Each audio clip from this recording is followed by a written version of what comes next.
advertisers make it happen. Your marketing dollar travels a far way. Positioning your message, your product, your services, your presence in over 83 bus shelters. Every dollar you spend, every advert you place helps to build another bus shelter, providing modest comfort for Cayman travelers. Reserve space now on the only billboard medium in the Cayman Islands. Email rotaryshelters@gmail.com. rotaryshelters@gmail.com. The Bus Shelters, a partner in community convenience.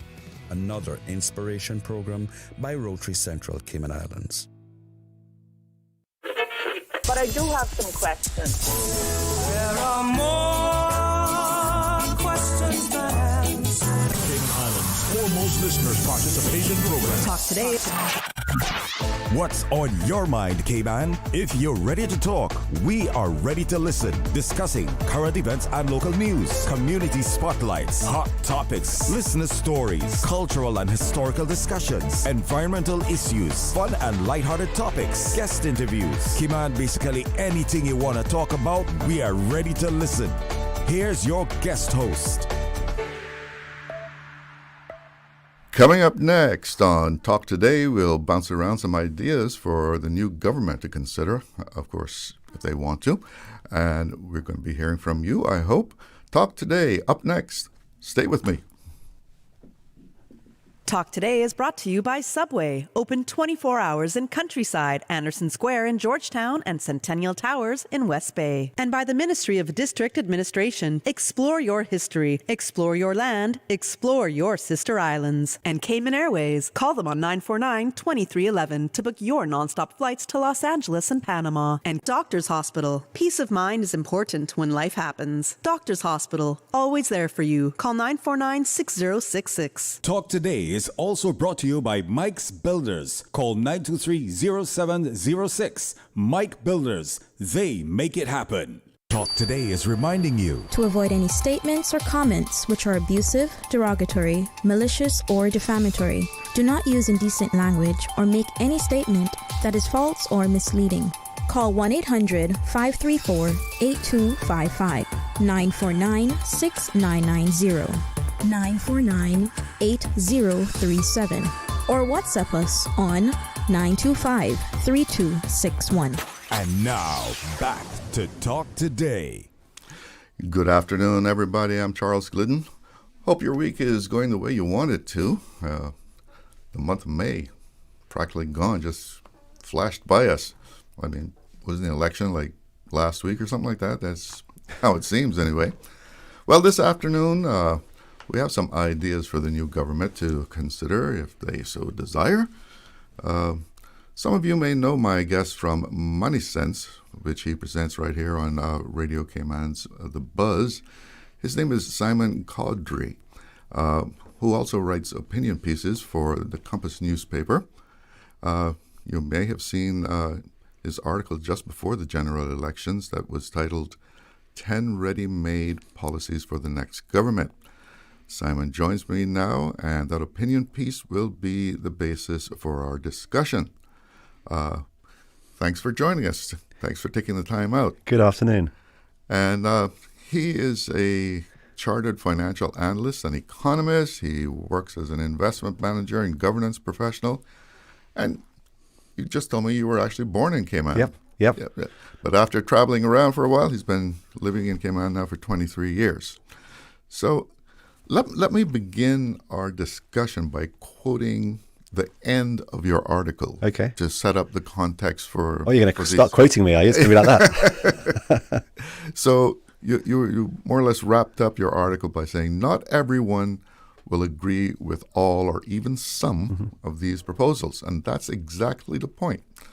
Cayman needs spirited debate, rigorous critique, and bold, pressure-tested ideas. The best policies aren't born perfect. They are debated, challenged, costed, and continuously improved upon. So go ahead, stress test these ideas, beat them up and critique them, share your views. Cayman will be better for it. Well, Simon, you asked for it. Maybe your ideas will get beat up this afternoon. That's totally fine. I mean, that's the reality.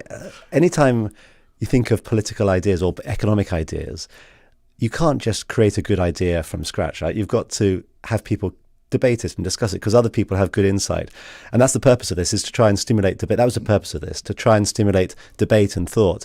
And one of the concerns I have about Cayman's political landscape is that it's very difficult for ideas to be generated, to be then debated and discussed, because we don't have the traditional things that you have in the States, Canada, UK, Australia, where you have think tanks which create ideas. Those are then debated. Just our size alone restricts that. That's true. Our size does make it more difficult. It doesn't make it impossible. Mm-hmm. And one of the things I said in the article is that's something I think governments of all generations, whether it be today's government or governments in 30 years' time, would benefit from having an organisation that were independently funded to independently assess ideas, to critique them and to help make them better.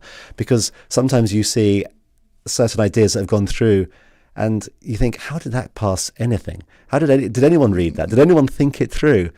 And often perhaps the answer is not many people did. And that's a problem. And the more you critique an idea, you can build on it too. Yeah. Sometimes people get scared by people beating up on their thoughts. That's a natural human reaction. You don't like to hear criticism, but criticism of ideas that are going to potentially become policies, which are going to impact the livelihoods of 75, 80,000 people, need to be beaten up, need to be debated and strongly critiqued, because you're impacting the lives of 75 to 80,000 people. And if that's not important to have debated, then what the heck are you doing? Now, the first one on your list was changing to daylight saving time.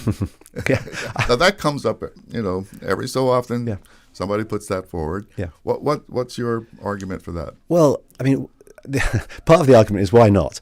But it comes up every year in every country around the world. They'll go, why do we have daylight saving? Every country that does. Now, Cayman doesn't. We just stick with the same time. It's part of the year we think we're in Miami, and part of the year somehow we're in Texas. Bizarre, but that's the way we behave. And other countries around the world keep on debating, should we eliminate daylight saving? And I've never understood why they just don't go and do it. I think politicians are somewhat scared in some countries to do it, because the reality is daylight saving was introduced going back hundreds of years when we were farming communities around the world, in order to give more time for farmers at certain times of the year, daylight time, to get work done, and to allow kids to get to school when they walked to school and they got school buses in daylight and all that sort of stuff. I mean, there's not many kids in Cayman that are walking to school, so that argument disappears. And the reality is that Cayman's two major industries are tourism and finance.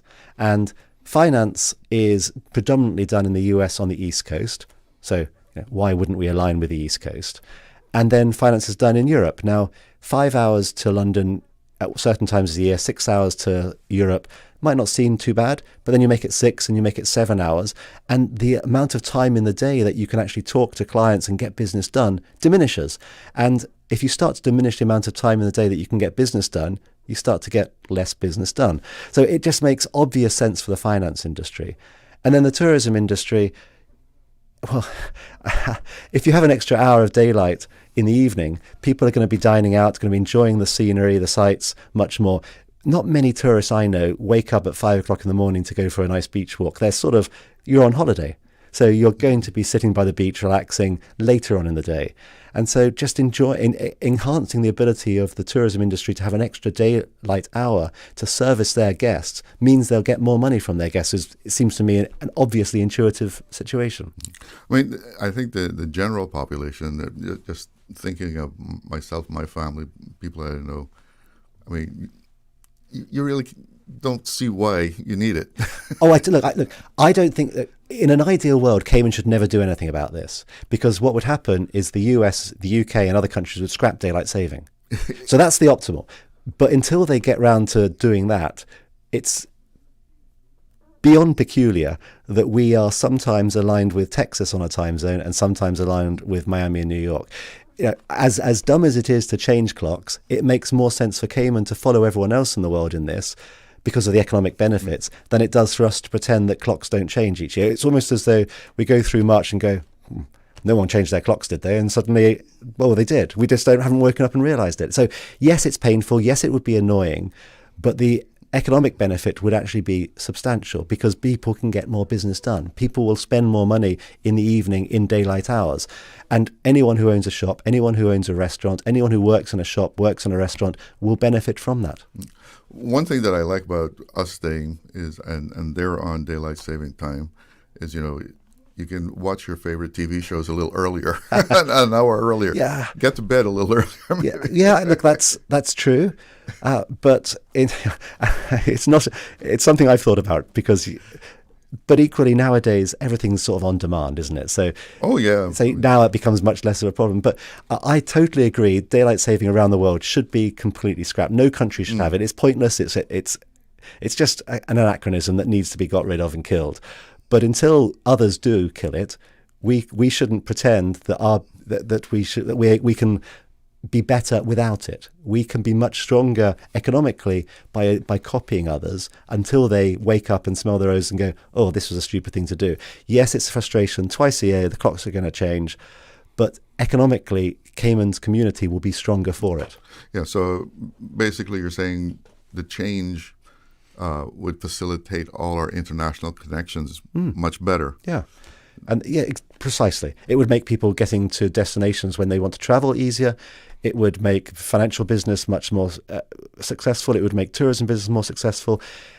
And I can't see why anyone would not want the financial industry to be stronger, would not want the tourism industry to be stronger. Those seem to be very important, well, not seem to be, they are very important pillars of Cayman's economic health. Therefore, let's do all we possibly can to maximize the potential for those to succeed. All right. We'll go to our second point, but I don't want to start that right now. Let's take a break because I don't want to have to break it and come back. So let's take a break right now. Shipping to the Cayman Islands is fast, reliable, and seamless thanks to Cayman Airways Cargo. Need it faster than ocean freight? Cayman Airways Cargo offers multiple cargo flights to Grand Cayman from Miami weekly, so your packages, whether big, small, or in between, will arrive in no time. You can even use a Cayman Airways Cargo US address for your online shopping. Cayman Airways Cargo is also the only carrier providing air freight services for Cayman Brac and Little Cayman. Contact us today and see why Cayman Airways Cargo was voted as Cayman's best cargo and logistics company in the Best of Cayman Awards. For details, visit caymanairways.com/cargo. Hungry? Need Subway any time of the day? Yeah. We've got you covered. Subway at Anderson Square, Centennial Towers, and Countryside Shopping Village is open 24/7, serving up fresh, delicious subs anytime you need them. And for your weekend cravings, West Shore Center is also open 24 hours on Friday nights and until 1 a.m. on Saturdays, because it's never too late for a great meal. Skip the line and order ahead with the Subway Cayman Islands app, or get your favorites delivered straight to your door with bento and Let's Eat. Fresh, fast, and always here when you need us. Subway. Eat fresh. Looking to transform your space? From custom homes to commercial spaces, we bring your vision to life with precision, quality, and elegance. At Mike's Builders, we make it happen. Mike's Builders turned my dream home into a reality. Their team is professional, efficient, and truly the best in the business. Good communication? Check. Cleanliness? Check. Professionalism? On point. You have to try Mike's Builders for yourself. Call us today at 923-0706. That's 923-0706. Mike's Builders. Let's build a beautiful world together. Stay cyber secure with Cayman National. Here are a few tips that will benefit you. Ensure to log out completely when you finish any online banking activities. Be aware of phishing attempts and only click links from trusted sources that are sent from your device through emails and messages. Remember, Cayman National will never ask you for your credentials. If you suspect a fraud attempt or that your account has been compromised, please immediately contact our customer support team at 949-8300. Esta es la doctora Mónica Blandon de la Iglesia Embajadores de Dios. Estamos invitando a toda la comunidad hispana a unirse a nuestro anual Marcha para Jesús 2025 desde 7 Mile Beach hasta Albert Panton Street y a nuestro Jesús, nuestra única esperanza, concierto a las 6:30 p.m. en la calle Albert Panton. Te esperamos. This is Pastor Andrew Ebanks of the Agape Family Worship Center, and I'm inviting everyone to join us for the annual March for Jesus on Saturday, June 7th at 5 p.m. The march will start at Public Beach and go all the way up to Albert Panton Street. Then at 6:30 p.m., right there on Albert Panton Street, we will be having the Jesus Our Only Hope concert. For more info, visit www.christian.ky and click on the March for Jesus tab. You can also email info@christian.ky or call or WhatsApp 929-6657. See you at the March for Jesus.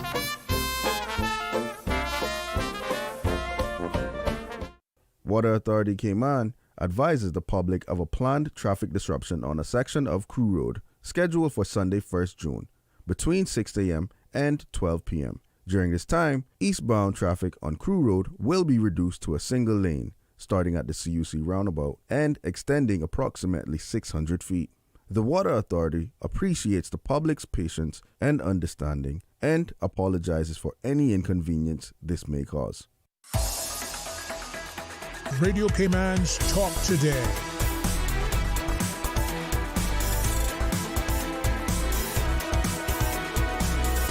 What is on your mind, Cayman? Welcome back.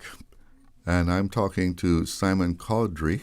He wrote an opinion piece in the Compass called 10 Ready-Made Policies for the Next Government. So that's the basis of our discussion here. And if you want to get in on it, you can give me a call, 1-800-534-8255, compliments of Flow. You can call 949-6990 or on WhatsApp 925-3261. Now, the second point is probably among the most radical of your points here, and that's reforming the school system where you basically shut down government schools and give a voucher to Caymanian children to attend private schools? Yeah, I wouldn't phrase it as shut down. I will answer that question specifically, but let me take a step back and why did I put this topic in there? The reason I put that as an idea is we shouldn't be wedded to what we've done before as being always the right policy of what we should do in the future. So just because we've operated in a certain way doesn't mean that's always the right way. And I did some research looking at government schools. They cost much more per pupil than private schools do, which seems a very bizarre state of affairs. Is that just Cayman, or is in Cayman? So in every other country, in almost every other country in the world, private schools cost more per pupil than state schools, government schools do, except in Cayman. Cayman, it costs more. So the cost of educating a pupil in Cayman, when you account for everything, so capital and current expenditure, is more than it costs to send a child to a private school. So that led me to think, well, are we getting good value for money? And on the face of it, the answer seems, well, if it costs more, no. And then the outcomes aren't as good in government schools as they are in private schools. So there's a few things that must be wrong. Either they're being badly run, they're being badly administered, the teaching quality isn't good. I don't know what the specific reason is, but what I do know is that you're getting better value for money in the private sector. And so if you're getting better value for money in the private sector and Caymanians are sending their kids to government schools and getting worse value for money and worse educational outcomes, don't we want to create a system where Caymanians get better educational outcomes? That would seem to be beneficial to every Caymanian kid to have a better opportunity. And so if they went to a private school, they would get a better educational outcome. That's what the stats say. Also, government would spend less money. So government would have greater surpluses, or maybe have a surplus, would have lower deficits. And so if you give a child or a parent a choice as to which school to go to, give them a $20,000 or $25,000 voucher and say, go to any school you wish, they would presumably choose the better schools. The schools would have to explain their outcomes.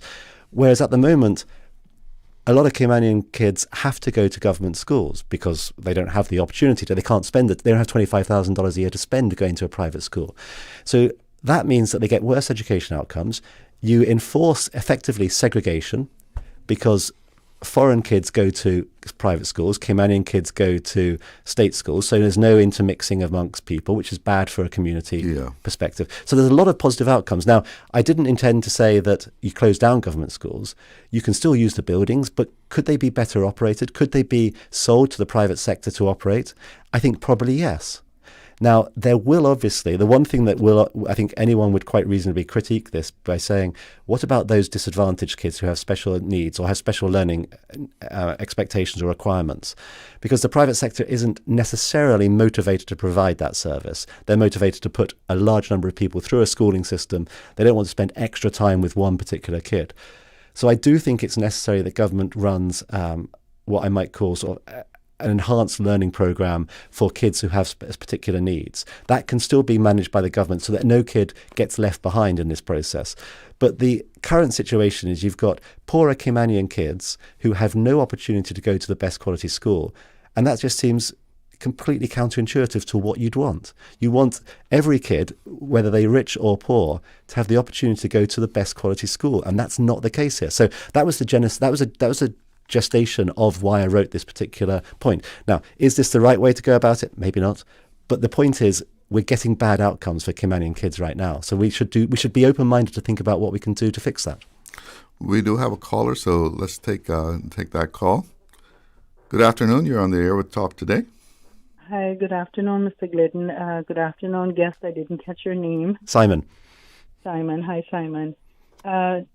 For me to use politically correct terms, I like to think of less fortunate students and more well-to-do students as opposed to poorer or richer students, And one thing that I've been proposing to the government for at least 2 years now is to look at implementing a charter school system here in the Cayman Islands. It is very successful in the U.S.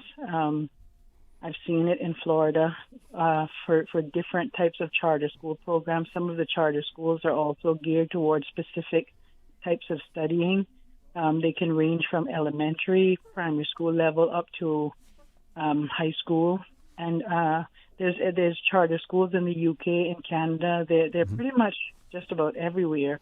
And for people who may not know, charter schools are run like private schools, but they are, they're run in a system like a private school, but they are monitored by the government under the government system per se.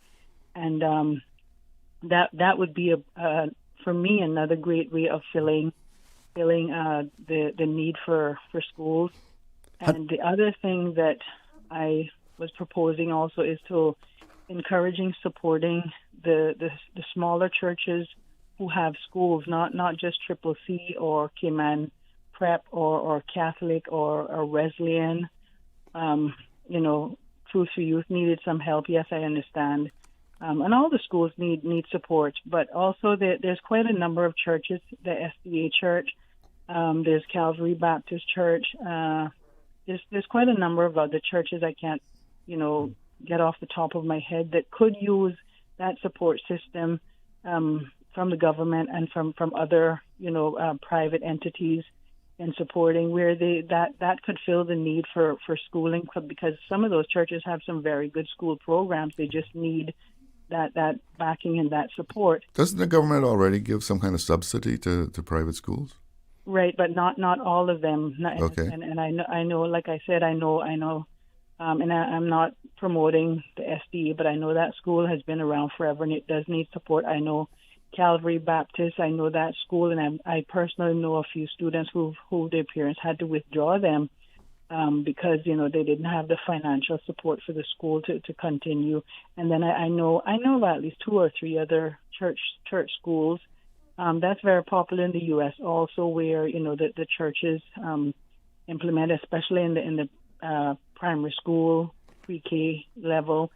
And those are some good programs that the government can think about. Also, I remember when we had Mrs. Faulkner.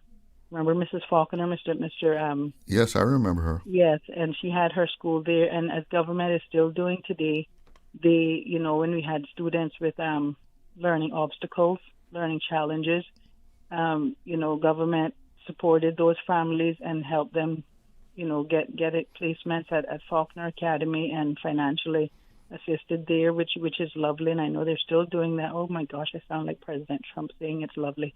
I'm sorry about that.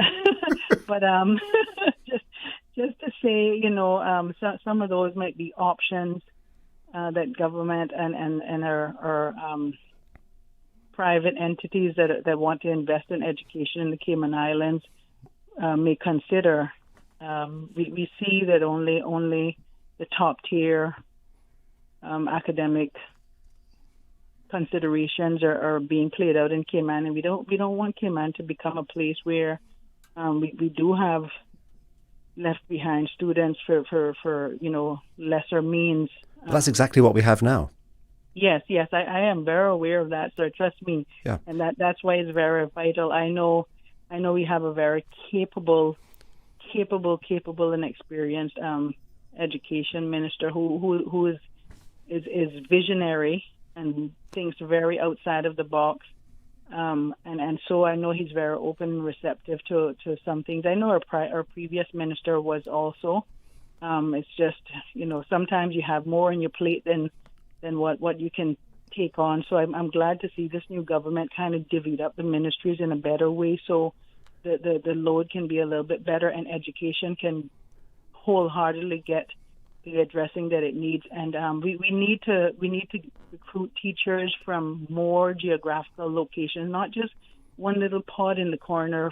We need to spread it out like we used to do back in the days in the 80s, where we recruited from all different all different countries, and that would give our students exposure to different cultures in a sense, but it also allow us to balance the influx and the representation of different nationalities here. And I'm not trying to be racial or prejudiced or anything like that. I'm just thinking overall, because we do have, so many different types of students here. But you're sounding good. I just want to think about being political correctly used. Some terminology so our people don't feel too. Political correctness is not my forte, and I think the most important thing is that I understand that. But the most important thing is that if we sometimes we can use politically correct words and people forget what that really means. The reality is the poorer people in society in Cayman, the poorer Caymanians, are getting a worse outcome because of government policy in the school system. And that seems abhorrent in so many ways. We have a fetish in Cayman with building schools and not teaching our kids properly. And that should be changed. And your idea of charter schools, I don't care who runs a school. I don't care if it's a faith-based organization, if it's a charter, if it's a charity. The point is that we've got to think innovatively to teach the kids in a way that they get good outcomes in education, which is not happening today. Well, thank you so much for the call. We have to take a break. We'll be right back. Did you know ordering your favorite sandwich from Subway just got easier? Yeah, picture this. No more waiting in line. No more fussing with cash. Just a delicious taste of Subway at your fingertips. With our new app, ordering your go-to sub is as easy as a few taps on your phone. Plus, receive exclusive deals and earn loyalty points with every purchase made on the app. Download the new Subway app today and get ready to ditch the lines and drive straight into your flavor. Visit the App Store or Google Play Store on your mobile phone and search for Subway Cayman Islands. Subway. Eat fresh. Shipping to the Cayman Islands is fast, reliable, and seamless thanks to Cayman Airways Cargo. Need it faster than ocean freight? Cayman Airways Cargo offers multiple cargo flights to Grand Cayman from Miami weekly, so your packages, whether big, small, or in between, will arrive in no time. You can even use a Cayman Airways Cargo US address for your online shopping. Cayman Airways Cargo is also the only carrier providing air freight services for Cayman Brac and Little Cayman. Contact us today and see why Cayman Airways Cargo was voted as Cayman's best cargo and logistics company in the Best of Cayman Awards. For details, visit CaymanAirways.com/cargo. Accidents and illnesses can strike without warning.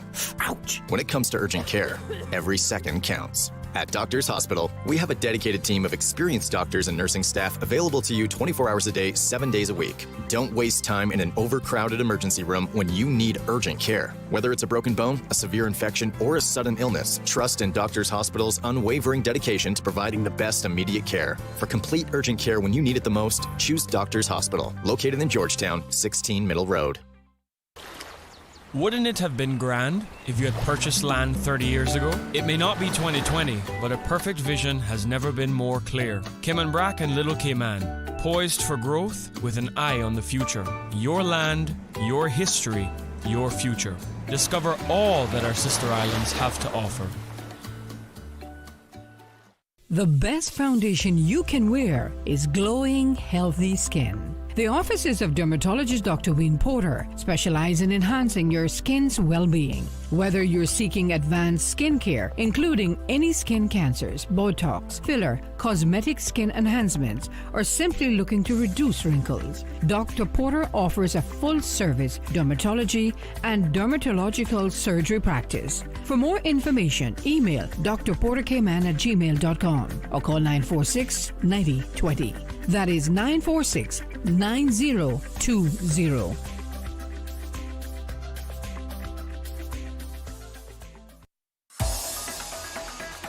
Radio Cayman's Talk Today.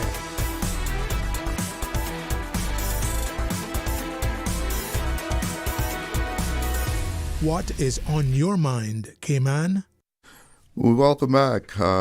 One WhatsApp message here. It says, the gentleman's concept seems plausible, but is it affordable for Caymanian youth? How do they afford this? Well, we got a voucher from the government. Yeah, that's the whole point. So government, let's pretend, I'm going to make up numbers because I haven't got my research in front of me, but let's pretend the government spends $100 today. This will actually, in aggregate, cost the government less than $100. So each student would be given a $20,000 voucher, or 25, whatever the number needs to be, and go and spend it at any school they want. And schools would be required by law in order to accept whichever student. So they can't segregate, a school can't segregate students by race, by nationality, by whatever it is they want to. Be required, in order as a part of their license to run a school, to accept any student. Now, they may have capacity limits, but they should be then be, and one of the things I've heard as a critique of this is, but some of the schools are too small to accept new students. And because they can't get planning permission to expand. Well, if it's planning permission that is the constraining factor on our kids being educated well, government can fix that. For the love of anything, scrap the planning rules, let the schools expand. That's a ridiculous situation if that's the reality. And also, they wouldn't be allowed to cherry pick. I mean, because there is some schools will have entrance exams. They only take the creme de la creme so that their standards are always very high. Well, exactly. So you should. There must be certain rules to ensure a fair opportunity for every child to get in. Now, there will be restrictions. By definition, there'll be restrictions because not everybody can go to the same school. So there has to be some sort of lottery system, whatever it might be. But yes, you need to be able to, every kid should have the opportunity to go to the best school. And that every other school should want to catch up in terms of quality. Well, I know you're on limited time here, so let's see if we can get some of your other points in. Let's go to healthcare. Yes. I know everybody in Cayman is, the health insurance is out of this world. What's your idea to improve healthcare in Cayman? Well, so that's exactly it. But in a strange way, the cost of health insurance wasn't the reason I wrote this article. It's in a strange way. And the reason I wrote this article is because I was talking to a young Caymanian who was trying to set up a business. Now, we want to encourage young Caymanians to set up businesses. And this young Caymanian said, I really wanted to set up the business. I was working for a big company. I'm working for a big company, so I'm getting my healthcare paid for. I'm part of a plan of 400 or 500 people, so they're paying 50, 60, 70% of it. And I've got a good plan. I've got some medical conditions. Now, if I go and set up my own company, where do I go and get health insurance from? On a good plan. I can get a chic plan, but that may not cover all the medical conditions I have. So this young Caymanian was prevented from setting up their own company because of our current healthcare and insurance situation. And that struck me as abhorrent. The fact that we've got a system that prevents Caymanians setting up their own company. Isn't one of the things you want to strive for as a country to have young Caymanians inspiring themselves to set up their own business? And yet we've got a system which prevents that. That's so tearful in so many respects. And so what was the solution? So I said, Yes, I accept that costs are out of control, but if we've got a system where the current system prevents Caymanians getting good health insurance, then we need to be radical about it. And what I thought we should do is what I wrote, but let me explain why then. So at the moment, imagine I have a company, I've got 6 or 7 people in my company. I go to Brit K or I go to whoever else and say, I'd like some health insurance, please. And they go, oh, you've got 6 people. Yeah. This is how much it's going to cost you. It's going to cost you an arm and a leg. Well, they mightn't even accept you. Totally. Minimums. Yes, I can't even get the best quality. But they'll say, you're 6 people. We're quite a big company. Your negotiating leverage is 0. So what about if Cayman had a national health insurance system, not national, it's the wrong word, a centralized health insurance system. One provider, where every 5 years or every 10 years there was a tender for a Generali, an Aetna, whoever it was, to provide a health insurance for 80,000 people in Cayman. And then they have to provide 3 options, the SHIC, the standard, and an enhanced. You can choose which, so every person chooses whichever policy they want. And they have to cover every single person in Cayman. Now, if you go to a health insurance company and say, I've got 6 people I need coverage for, they go, you go and say, I've got 80,000 people I want coverage for. Are they going to take you more seriously? 80,000 people. They're going to go, we really want this deal. 80,000 people. 6 people don't care. 80,000 people, I want that deal. So you're going to get better terms. You're going to get cheaper prices.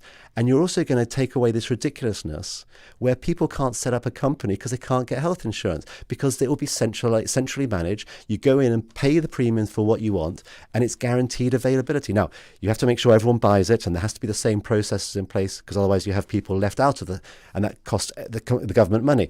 But the simple fact is our current system of, I don't know, is it 5, is it 15, is it 20 health insurance? It isn't working. It's harming Caymanians.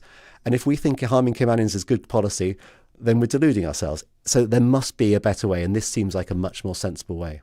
Yeah, I know a lot of people that, all they can afford is the SHIC. And I mean, or they're not offered the other. Or they're not offered the other. Yeah, you got $400 for out of hospital expenses that it'll cover. Mm-hmm. That doesn't get you very far. It gets you nowhere. It's one visit to the doctor and you probably use most of that up, right? And then if you got to take a prescription.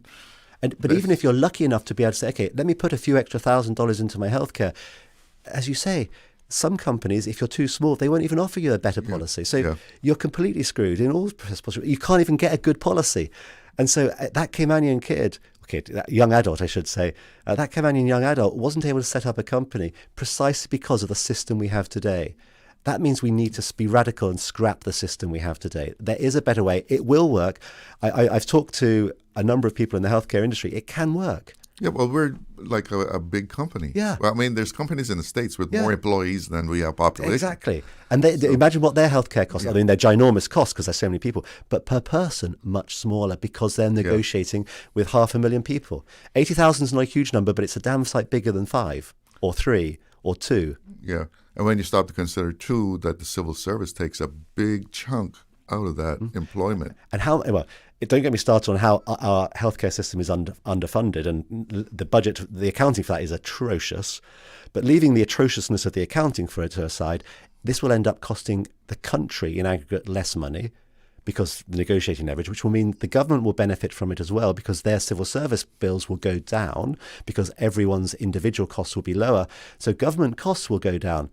Isn't that something we want to be cheerful of? Isn't that something we want to be proponents of? So you'll get better quality at a cheaper cost, reduce government deficits, more choice. Someone needs to tell me what's wrong with this policy and quickly, because otherwise government needs to get on and do it. Now, you also had a point on pensions. Yeah. Which is another thing that's split up among a lot of companies. Yeah. But your point was to increase contributions. Yeah, which is probably the most unpopular thing I would have written, because no one wants to pay. Well, so the obvious, the problem, one of the problems we have in Cayman is we've got a not fit for purpose pension law. So that's an entirely separate problem. It's genuinely hasn't been revised since, I don't know, 1640 or something ridiculous, no, 1980 something or other. There is such inactivity about this, which is it's galling and embarrassing. Any politician who's tried to do this has failed miserably, and they should all be ashamed of themselves for that. Leaving that to one side, the simple fact is that the cost of living in Cayman is high, as we all know every single day.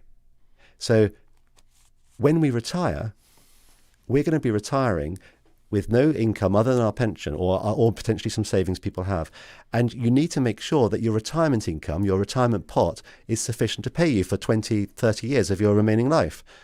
It isn't going to be the case.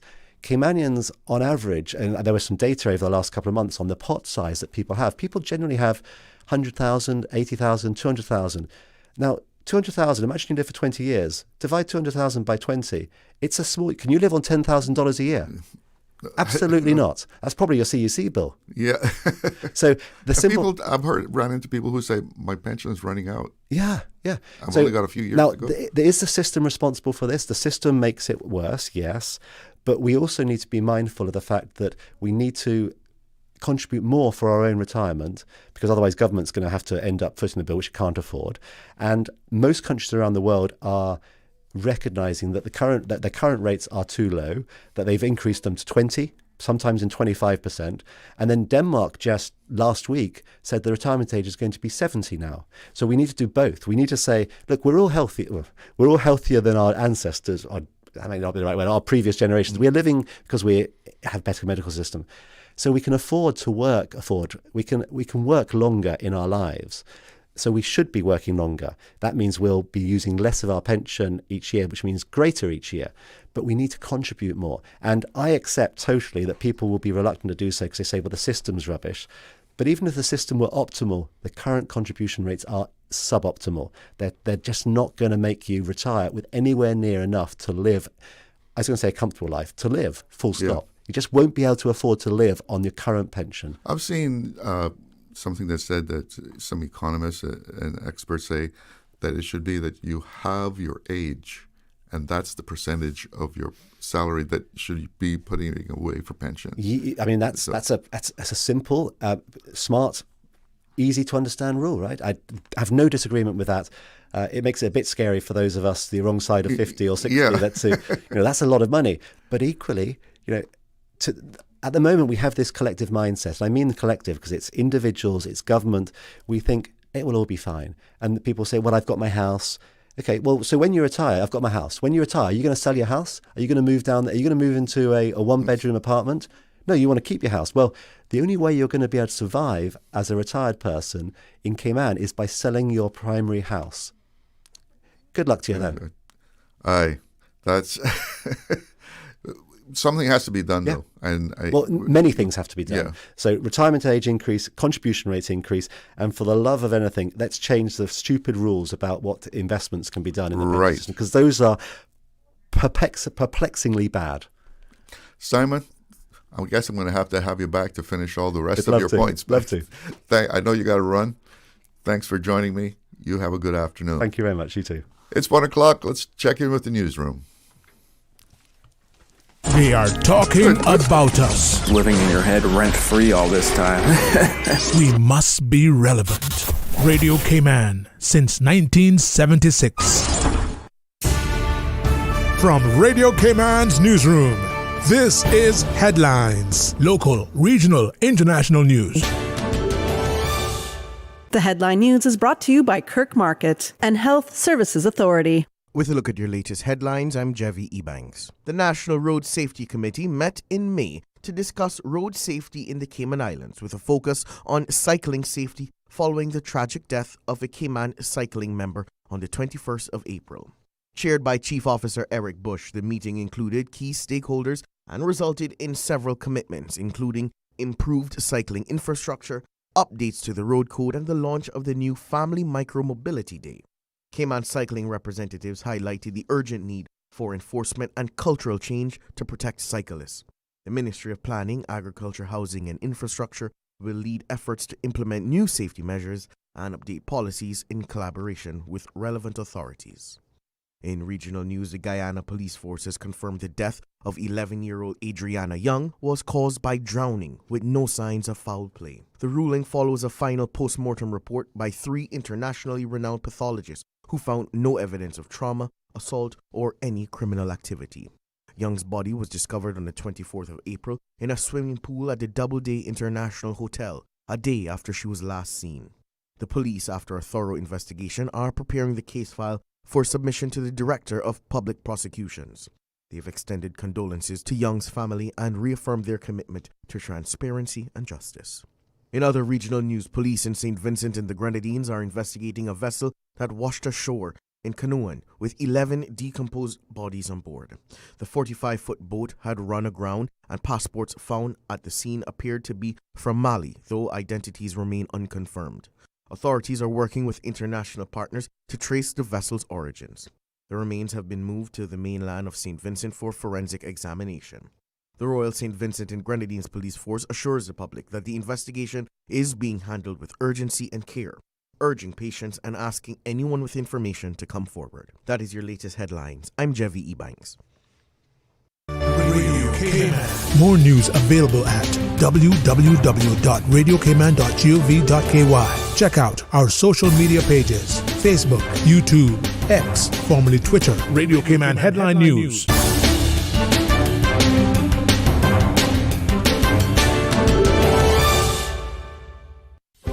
Do you have a healthcare question but not sure who to ask?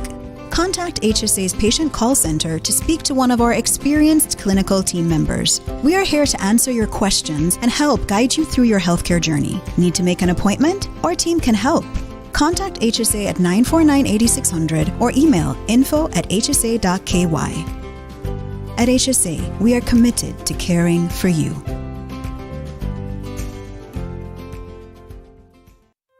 Looking for fresh, healthy food that's full of flavor? Then you've got to visit Kirk Market. Our dishes are made with fresh, high-quality ingredients. Enjoy vibrant mixed greens or satisfying pasta salads. Or try one of our delicious grill options like blackened chicken, spicy beef steak, or grilled salmon. Looking for something light and flavorful? We've got sushi rolls and poke bowls prepared daily. And don't forget to explore a hot bar or Billy Fresh salad at the salad bar. Stop by Kirk Market today for breakfast, lunch, or dinner and taste the difference. Eat well, live well with Kirk Market.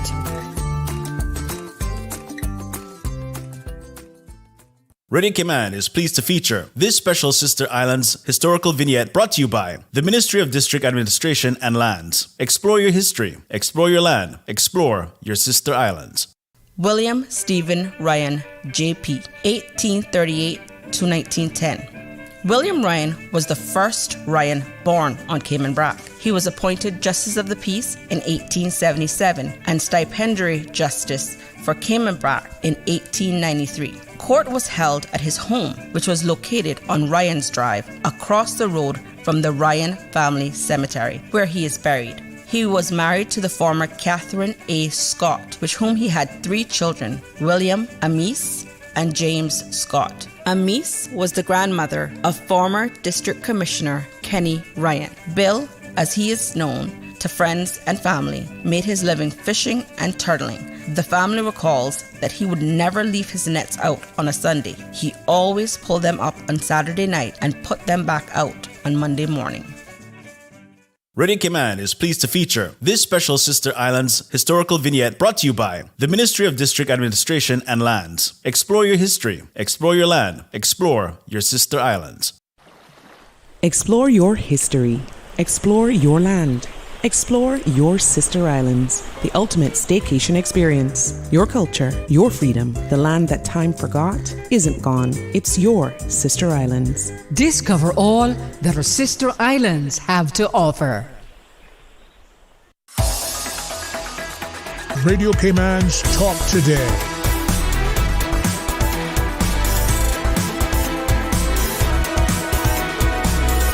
What is on your mind, Cayman? Welcome back to Talk Today, and for the rest of the show, it's open mic. You can give me a call, 1-800-534-8255. That's a free call, compliments of flow. You can call me on WhatsApp, 925-3261 or 949-6990. And we do have someone on the line, so let's take that call. Good afternoon. You're on the air with Talk Today. Hi, Mr. Glidden. I'm calling back again. Okay. I wanted to touch on the pension and health there. You know, especially pension and health, education is to me an easier fix. pension and health to me is like a dog chasing its tail round and round in a circle, you know.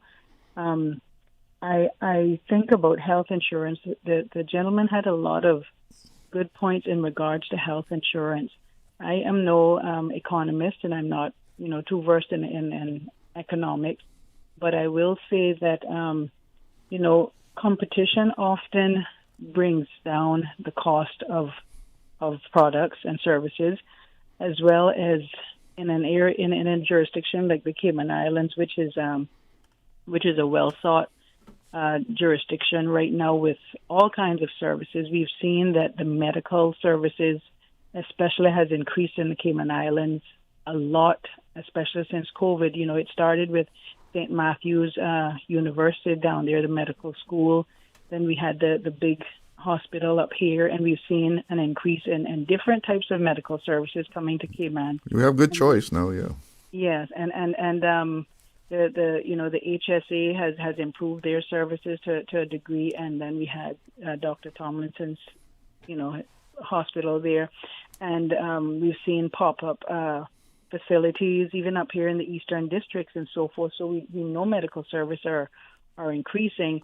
Will that be enough to bring down the medical cost? I really, like I said, I'm not an economics person, but I really don't see how we can, because I feel, like I said, even though competition, will bring down some cost here and there for some services, as I realize, the more people come to this jurisdiction. There was an article in one of those media sources the other day talking about the same exact thing, how people are fluctuating to the coming into the islands, and Cayman would most likely soon be known as like a medical hub, and that in itself, I believe, will not contribute to what the gentleman there was trying to get across, that they're aspiring or hoping to be able to do. And now how can you fix that? If we're going to encourage businesses and better services so our people don't have to go overseas. Well, I mean, he was specifically talking about the health insurance. Right. Well, yeah, that's what I'm talking about, Yeah. because health insurance covers these services, right? But And right now, how it is, if you're on a SHIC plan, Mhm. You have to really go in the hospital. You have to be hospitalized for a lot of that to really kick in. Right. Just going to a doctor's visit, you got $400 a year that covers visits to the doctor, any kind of diagnosis tests like X-rays or blood tests or anything like that, and your prescriptions. $400, that's nothing. That's nothing. Like you visit the doctor, and he says, "I'm going to give you this prescription." Your $400 practically gone. You might have a little something left over, but that's it. You're not going to be visiting if you have something that you need to be going to a doctor 2-3 times a year. It's not going to cover it.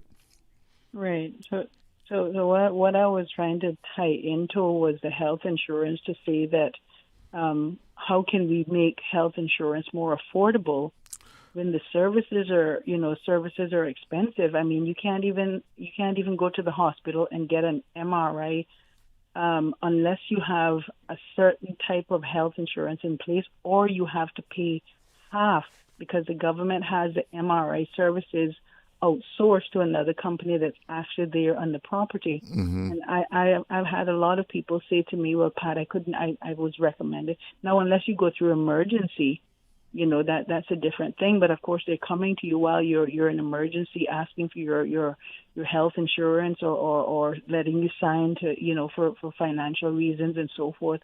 And my thing was trying to tie in the fact that the health industry is growing in the Cayman Islands, and due to that, how will that contribute to accomplish what he's saying we need to do? We need to accomplish lower costs for health insurance. It's gonna. To me, I was just trying to say, I think it's going to be really, really hard to do, because we're welcoming the services in here, And these people are coming, the services are coming here because of our dollar, right? It's not because we have all these people in the Cayman Islands that need these services per se, but because of the strength of our dollar. And how can that contribute to accomplishing what Mr. The gentleman there was? I don't see how it's such an easy fix, and that's really what I was trying to, to show the comparison, to say, because he's absolutely right. You're absolutely right. We all know we need cheaper health insurance. We need cheaper, some of these services need to be more affordable, because even going to the hospital, HSA, they're still not as affordable as we would like to see. Well, healthcare cost in general is an international problem in any developed country. Right. Every year it just keeps going up. And, unless you've got socialized medicine, I mean, they have in the UK or in Europe, it's very hard on people. Yes, and getting back to the pension too, I do believe raising the retirement age would be a good thing. If people feel like they want to take early retirement, that should be a choice of theirs. But as rightly expressed on the show, we are seemingly becoming more healthy and living longer, and it should be a choice for people. Now, that in itself would also fill the market, especially for our Caymanian people. If we're allowed to retire a little later, that in itself would allow to be, that in itself would fill the market that we need Caymanians more in all positions, I can say, but that's unrealistic to think that. And then I can't see, again, this is to me a dog chasing its tail. I can't see how we're going to get people to increase contributions when cost of living is already so expensive. It's so high. How are people? And I see his reasoning. It makes a lot of sense, because the more you put in, the more you'll have towards your retirement age. But we're not really thinking. You won't even have at 10% now. I mean, it's not the more you'll have, but what we do now probably is not going to even meet those needs. Right. Because things just keep getting more expensive. The cost of living just keeps. And right now, what do you get? You get basically $1,000 a month or something. Right, and we still haven't touched on the minimum wage or working towards a wage bracket that's agreeable here in the Cayman Islands. And then we have where the gentleman basically was saying that our politicians, because they haven't really touched on certain things with pensions, but we've seen proposals put before the Parliament on pensions numerous times in this past administration. And we have to remember we have 19 elected officials, and I think it was maybe 10 or so on the sitting government, and everybody has to vote when they're considering certain bills and those sorts of things. And if everybody doesn't vote, then we can't get those things. And when they get into Parliament, if they don't have a majority vote, we can't get them passed. And then there's only so much that can be done in an administration. But I agree there can be more done, but then there has been enough attention to it, I think, to say our government has attempted to do something. We've seen some changes in the last administration, and I've heard that there are more changes coming once this present government gets settled and clears the smoke on some of the more pressing issues that our people have been calling for. And so that's an encouraging thing. And what I want to encourage everyone to do is to reach out to their MPs and let them know all the issues that are coming up as they're going along now that elections is over. There's other smaller issues differently than the general number of issues. And reach out to your parliamentarians, give them your ideas and your thoughts about towards policies that they might have to make. One thing I want to say before I go, Mr. Glidden, is I want to publicly encourage everyone. It might be a little pricey, but when you attend for your health services. I would encourage everyone to get their health records and review them to make sure that they are accurately recorded by the health professionals, whatever type of service you get, wherever you go, whether it's HSA, private hospital, private clinics, wherever. We want to make sure that your documents, notes from the providers are properly documenting your visit and what transpired during your visit, what medication was given to you, and everything else, because I have been seeing it. I've experienced it myself. Other people have shared it with me. You know, you every time you go to the HSA, I know for sure you're allowed to get up to 5 pages free of your medical records. Mm-hmm. And anything over that, there's a charge, and they will tell you what that charge is. I also encourage everyone to take advantage of the HSA portal, patient portal. I am sure most other health professionals on the island have patient portals. Sign up for your health services portal so you can access your records. You can just see everything about you there. Right. Well, mostly for HSA, I know for sure because I have one with HSA, and you can see a lot on that portal, and you can download those documents and save them. Now, there are other documents like the doctor's notes that you have to actually apply for, which is understandable because they're more vulnerable types of documents.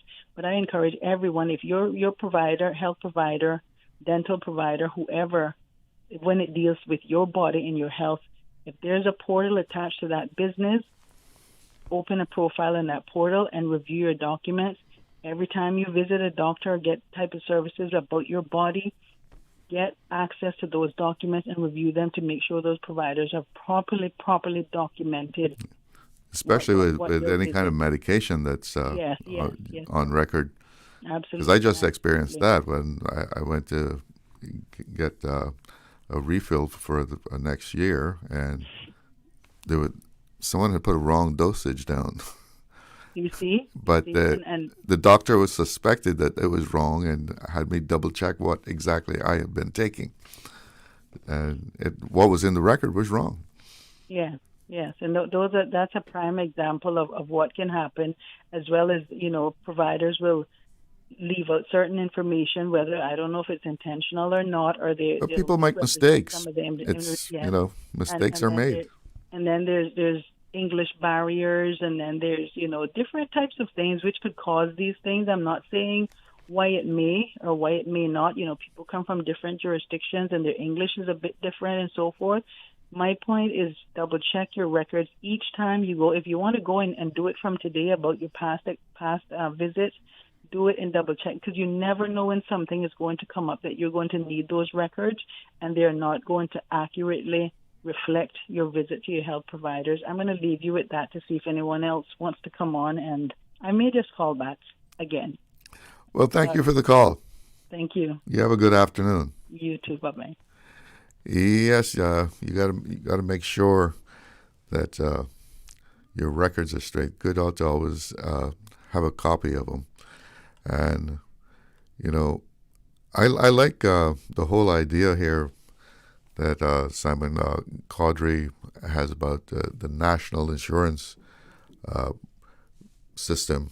Instead of having multiple providers, that you actually contract it out to a single company, and because it has to be more economical if you have 80,000 people, and eventually it looks like it continues to grow. So eventually you might have 100,000. To go with 80,000, 90,000 people, then you're going to try to negotiate with a company. If you just have 10 people, with 10 people you probably can't negotiate. You just have to take what they give you. We have a caller on the line. Good afternoon. Good afternoon, Mr. Glidden. How are you today? I'm fine, and you? I'm good. Thanks very much. Now, I just want to continue a little bit of a discussion I had with you yesterday about the new term limits. Okay, it wasn't with me though. I was pardon on me? Monday. I was on Monday. Oh, that was on Monday. Oh, I thought I was busier than you. That's not true, Yes, that was on Monday. It's very, very interesting. I listened to an interview this morning on another channel. The deputy governor was explaining in some detail how this whole thing is going to work. To begin with, I should say that I'm even more convinced now that these new measures that are being put in place, at least to the extent that they have announced it, I think will have very, very little effect on what people have been concerned about. I think that there's been a relief because they've said they are going to deal with it. But when you get into the details, the nuts and bolts part of it, you will find that actually this will have very, very little effect in government. And I don't know what new things they will include in the private sector, because in the private sector, there is already rollover there. And so I don't see how much is going to change. But let me address one specific issue which I touched on last time we spoke, and this is about the judiciary, because the deputy governor today confirmed that the judiciary will be exempt from rollover. And I think that's a disastrous policy. First of all, there is a problem in that they have decided there are going to be exemptions in government, and those exemptions apparently will apply to mainly to teachers and prison officers and police officers, because those are the areas where they say about half of the 1,400 people in government who are non-Caymanian, that they come from those areas. And those are the areas they want to give exemptions to. So if you give exemptions mostly to those people, the exemption will become more or less a rule. So that's one of the reasons that I don't think it will have much effect. But specifically on the judiciary, the justification which is being given for exempting the judiciary is that there is need for judicial independence. Now, your show is a very good, a decent show. You are a decent person, but that is absolute nonsense. Okay? That is nonsense because of this. Why is the judiciary being exempted when nobody else is exempted? Let me give you an example. Right now, virtually, in fact, every judge I am aware of on the Court of Appeal is temporary. Every judge who is aware of on the Court of Appeal is temporary. And I'll give you some names because this is from the public sources available, the judicial website, as well as other sources available. The following judges were appointed for only 5 years. I won't mention the dates, but they were appointed for announced terms of 5 years. John Cawdery, the president, Bernard Ricks, John Martin, Alan Moses, Michael Bird, all of whom are UK judges. They were appointed only for a short time, for 5 years. Some of them had their contracts renewed, others did not. And then you had others like Richard Field, Jack Bidson, Claire Montgomery, and they were recently appointed Anthony Smelly. They were appointed what is presumed to be 5-year terms because that's a practice, although in the public documents, there's no statement as to when their terms end. And then you had in the Grand Court, you had Justice Philip St. John Stevens. He was appointed apparently just to hear particular cases. Okay, he wasn't given even like a term of a contract. Roger Chappell, who decided the recent case against Cayman Mile Road, and which has now been like the Court of Appeal is about to allow that appeal, he was also appointed to hear only particular cases. So what is the government saying when it says, oh, but you see, if we apply rollover in the judiciary, we will be affecting independence of the judiciary? That is ridiculous because already you have some kind of rollover in the sense that after 5 years, people have to apply for a renewal. And then on top of that, what vision is it that the government has for the Cayman Islands judiciary? How are you going to get some aspiring Caymanians to become judges, if you are going to say, well, there will be no rollover in government, once we appoint people in government, they can say as long as they want. So where are the slots going to come from where you can appoint your local people? To me, it just appears that there's no desire, no vision to appoint local people. I will go back to the case of Suzanne Bothwell. But let me ask you something, though. Is there still, and you're connected to that world, is there still a prevailing view that if you're local, you're biased, that you can't make a decision, without any kind of prejudice? Is in that fact, the view? with me, I think that if you are not local, that's when you make prejudiced decisions. Because if you appoint a local person and they've got security of tenure, the chances are that they'll make good decisions because they've got security of tenure. But when you appoint, like these judges I've mentioned, who are appointed for limited terms, and at the end of 5 years, you are basically going to the Government Judicial Legal Services Commission to get a new term. To me, I think that makes you even less independent. I can tell you there are some cases I have lost. I don't think I should have lost. I would have lost if it wasn't foreign judges. I think if it was a local judge, they might have seen it a little bit differently. So at the end of the day, the way I see it, I think that people should be very careful. Should put it this way. I think people are rightly relieved that this is being done, but I think now they should get into the details. When they get into the details, they will find that actually very little has been done. A friend of mine keeps mentioning this. I think I mentioned this to one of your other colleagues. I think it was Kathy Miller. Until there can be a cap on the number of status grants, this is not going to have any effect. A friend of mine who originated this idea, who ran in 2017, he says that what you should do is establish what the net population growth is, how many people are dying and how many people are being born. And I believe that is around 800. If it is around 800, then you have to work from that figure. Then about 600 of that are like Caymanians as of right. So to me, I think you want to reduce at a minimum, you want to reduce your status grants to 600. But if you want to reverse it, I think you have to reduce it probably to about 300. Until they address that, all this is window dressing. They have no projection, Charles. They have no projection as to how the status grants are going to be reduced and to what they are going to be reduced. They have put these measures in place and they are hoping that they will have an effect. But unless you can actually determine or at least estimate by how much the status grants are going to go down, it is all a waste of time. That's why ultimately what they will have to do is determine that they will not give more grants. Yeah, which is at about 1,200 or something annually, from what I've seen. Yeah, exactly. So to me, they've been giving last year they gave 1,500. Okay. To me, I think they have to reduce that number to somewhere around 500. Now, how they define who qualifies, that's a challenge, but it can all be done. And well, listen, I have to break it on you because it's time to go to a break. So I have to thank you for the call. All right. Thanks very much. We'll talk again. Talk again. All right. Okay, let's bye-bye. take a break.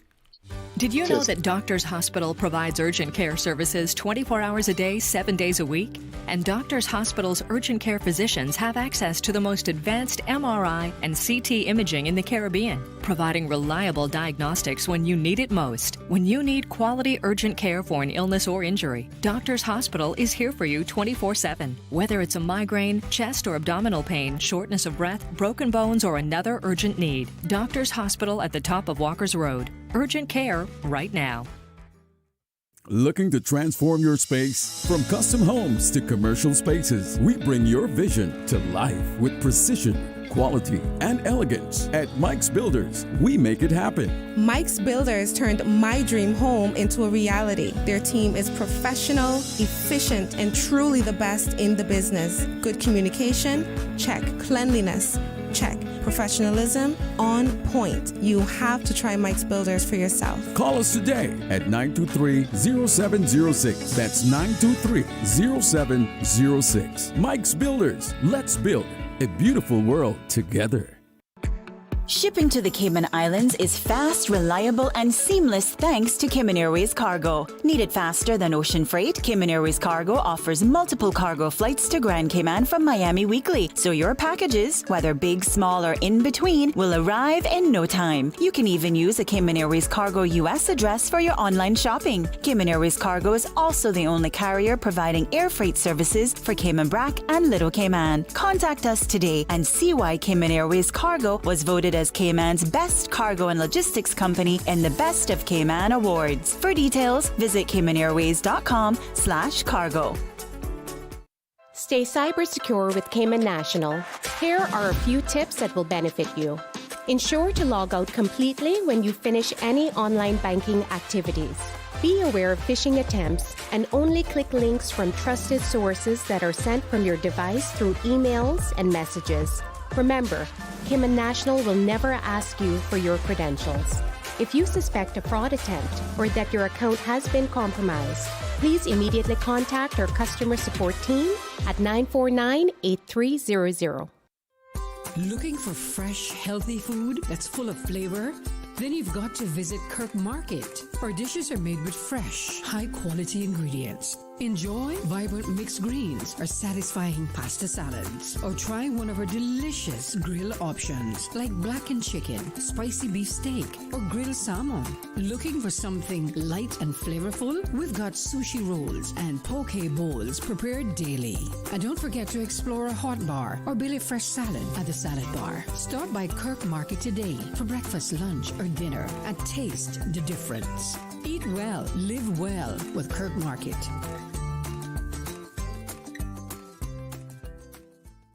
Attention Northside and East End residents. The Department of Environmental Health Northside and East End Bulk Waste Collection will take place between May 26th to 30th. This bulk waste collection will replace the traditional year-end collection. Household appliances, furniture, and other items too large to be handled by the weekly DEH collection crews should be placed by the roadside, where it's easily accessible to the DEH's collection crews. Metals and vegetation should also be separated from other bulk items. Do not obstruct the roadway or storm drains, or place tires, construction, and demolition waste, hazardous materials, or electronics. For more information on the North Side and East End bulk waste collection from May 26th to 30th, please contact the DEH's Solid Waste Management Section at 949-6696. Radio Cayman's Talk Today.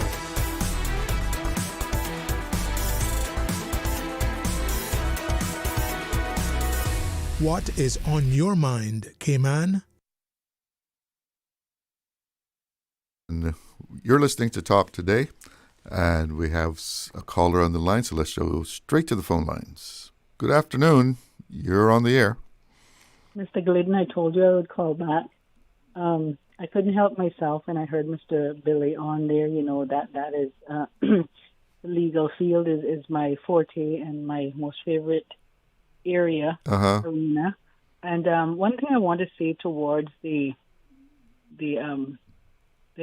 government's new policy in regards to the legal field, I know Mr. Billy has worked with the Cayman Islands government for, I don't remember how long, but it was an extensive period of time. So I will not question his expertise and his inside knowledge of, you know, the government and judicial system. I also want to say that as a Caymanian and one who has advocated strongly for Caymanians to be in the legal field from all levels, from legal secretary, paralegals, students going to the law school, you know, expanding and moving from where it was. There was all sorts of things I was advocating for. I want to say that being assigned as a judge, I can't remember to see what specific position besides you know, judges that Mr. Manderson and the government was referring to. I can't remember right now, but being assigned to the bench is literally, basically, almost a lifetime duty. we know judges and magistrates can go on indefinitely until they pass away. I think most of these people are on contracts. Right. Now, what I also wanted to say, I would have loved to see a very competent and well-experienced, well-educated, in this modern-day Caymanian lawyer, Miss Suzanne Lookloyd-Bothwell. I would have loved to see her either had become the new Chief Justice or hopefully would become the new Attorney General. She's been up through the ranks in all different types of areas as a Caymanian. And we know she had senior positions there at the judiciary. I still appreciate that we do have a very competent, fair, and functionable Chief Justice. And I do believe, we, as I said yesterday, and Mr. Connor said this morning, or Mr. Manderson said this morning on another talk show, that we do have a Caymanian magistrate that, as close as Caymanian as we can get besides Caymanian. But Miss Hernandez is a Caymanian magistrate. We had Miss Grace Donalds, who is a Caymanian. She was chief magistrate at one point before retiring. And, we've had a lot of good people in the judiciary, but we just don't have the pool to serve the judiciary because of the size of Cayman. And we're one of the most fastest growing and developing nations in the Western world, as far as I'm concerned. But we don't have the people in the population. It's the same problem. Well, that's the story overall. That's the story. That's the story overall with the whole work permits. Right. Listen, right. I have someone that's been waiting. So thank you for calling back, but I need to get to that person. Yeah, I just want to wrap up my thought. What I was saying is that we need to be cognizant of that we don't have the pool of people to put in the higher judiciary. We just saw a wonderful class of graduates from the law school, and we got to give those time to come up through the ranks and be fair when we consider judiciary, because the last point I'm trying to make is that some person in the legal field who may not want to come in the actual judiciary itself because they may not want to have to deal in the court system with their own people and address those with people coming before the courts that they know their families and that sort of thing. So that's another thing to consider when we're thinking about the new policy with government. But thanks very much again. Okay. Have a good afternoon. Bye. You too. Let's take that other call. Good afternoon. You're on the air. Good afternoon, Ms. Glidden. Hi. How are you doing? Good afternoon. You can hear me? Yeah, loud and clear. Okay. Well, they said that they were granting 1,500. Was that statuses a year? Yeah, I think that was last year. I think it averages something, from what I've seen, like 1,200 a year. Okay. So if you times that by 3, say each one of those individuals have 3 dependents, a husband, a wife, or child. You times that by 3. Yeah, we really don't know how many dependents they have. Yeah, if you times that by 3, that's over 4,000 people that will end up getting status. And we have 700 and something children every year graduating. So they're actually granting more statuses than the children that are graduating. Well, not only that, children that are being born. Yes. Caymanian children being born. Yeah, so for intelligent people who are doing this and educated people who are doing this and people who know right from wrong, it seems like they're doing this for spite, to destroy the future of the Cayman people. Well, I don't know if they're doing it for spite. Yes, it has to be that they're doing it for spite. If they're not doing it for spite, and it's the law that they're going by to grant these statuses, then the law needs to be changed. Well, and if they don't change the law, Yeah, and if they don't change the law and they have the power to change the law, then they are doing it for spite. They are destroying the future of the Caymanian people. Thank you very much. All right. Have a good afternoon. You too. We have another caller. Good afternoon. You're on the air with Talk Today. Yes, sir. You do have another call. How are you? I'm fine. And you? Good, good. This morning, when you start off this afternoon here, I want to cut 2 minutes of your conversation. Uh-huh. And the gentleman was talking in regards about daylight saving time. Yeah. Mr. Glidden, I just want to say this afternoon that I do not understand why people travel from their countries and come to my country. Well, he was actually born in Cayman. He was born in Cayman. Well, I don't know, but I'm just stating period because it's been coming up from time to time. People who is so into this daylight saving time, it's not just him. A lot of people have came to the radio to talk about it.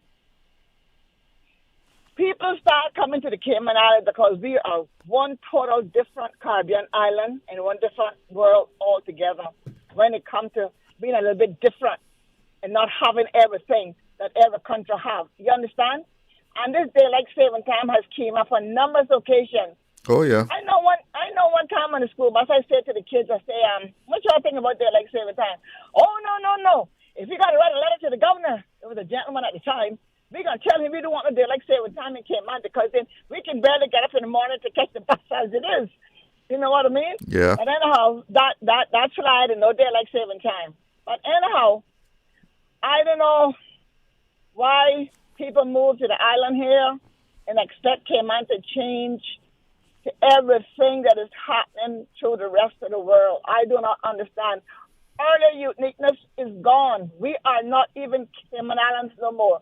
We're not the little island has forgotten many years ago. We're up there on the big ladder now. That everything got to be done in so many different ways to please everybody and not pleasing who helped build this country. That the forefathers, 95% of the forefathers is gone, and we are here trying to live in a peaceful, quiet environment, and everybody wants to block this little island into this and into that. But Mr. Glidden, I hope you give me 2 more minutes. I want to say something to you. You got one. 1 minute? Go. I think I'm going to give me 2. I was talking to OC this morning in regards to a gentleman who got sentenced for a whole year, no employment, and he was still hanging around here in the island. I want to know if immigration or anyone in the government going to press charges against this man that brought this gentleman here or gave him a work permit, got rid of him, and made him stay here, now reported him to immigration, but he are no longer working with their company. We want to hear something in regards to that, because then putting away someone in the prison for 1 year at our expense, the Cayman Islands expense, because he was here on a work permit, should not be our expense. They should have to give him some time, let him pack up, and if he has to go and look donation for a ticket to send him home. Was he ever on a work permit? Was he ever on a work permit?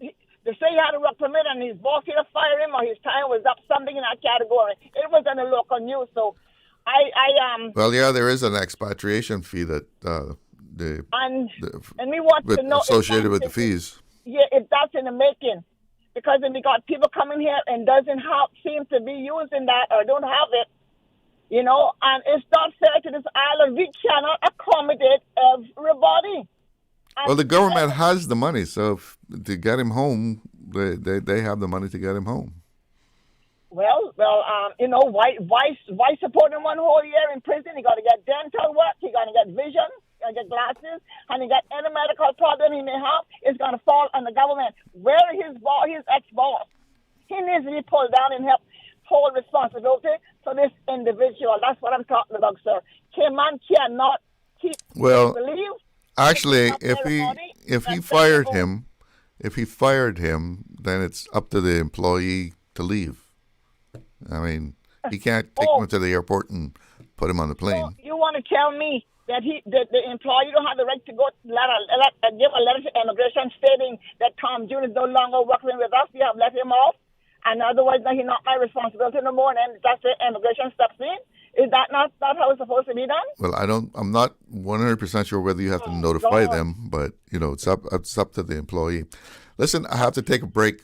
Thanks for calling.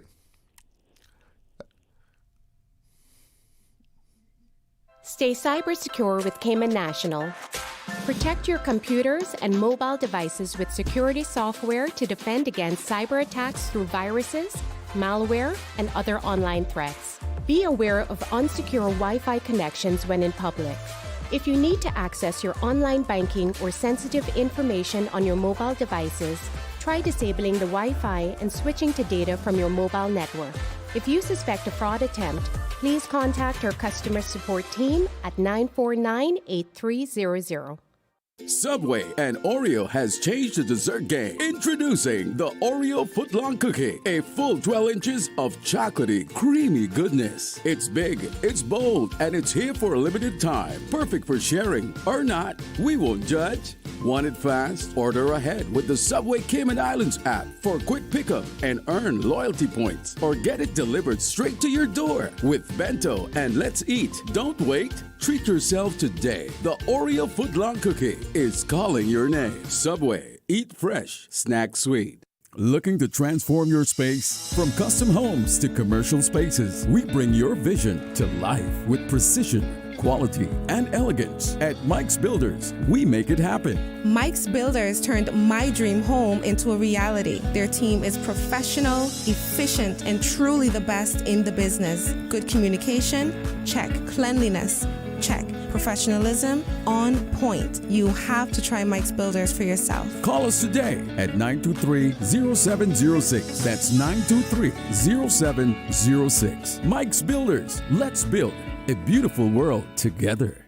Now, more than ever, supporting your immune system is crucial to helping your body fight off illnesses like the common cold, the flu, and COVID-19. At ValueMed Pharmacy on Walkers Road and in Boddentown, we carry all the essential vitamins and minerals to help support your immune system and improve your overall health. Some of our top immunity support picks are vitamin C, vitamin D, zinc, elderberry, and quercetin are the popular 7-in-1 immunity support.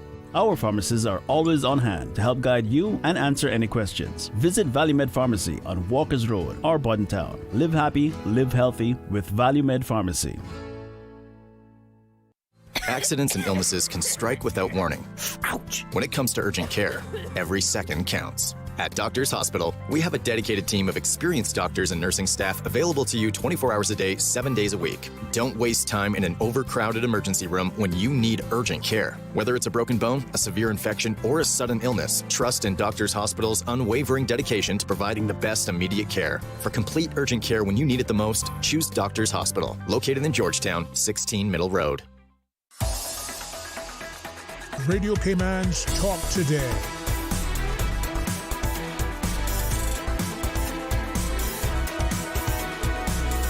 What is on your mind, Cayman? Welcome back to Talk Today. We have someone on the WhatsApp line, so let's check in with them.